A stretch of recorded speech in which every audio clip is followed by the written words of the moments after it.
झर के जाजी मामा बिछावे कवना पापा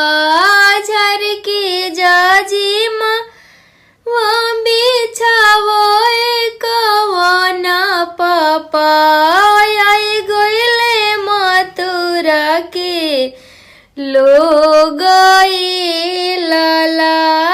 आई गइले मथुरा के लोग लाला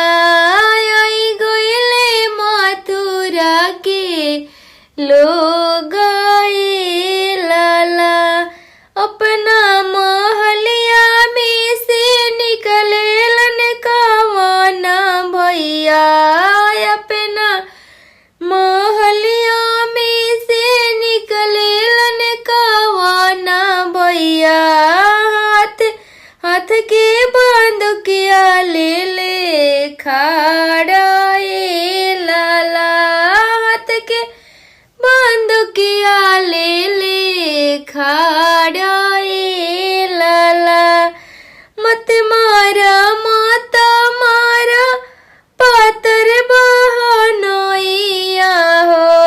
मत मारा माता मारा पातर बहनोइया हो ये लगी है जीजा जी तो हारा ए लाला है तो लगी है जीजा जी तो हारा ए लाला अरे दुआरा पोटी उलट गई हो कवना भैया दुआरा पेटी उलट गई है कवना चाचा आई गइले दोला दा माँ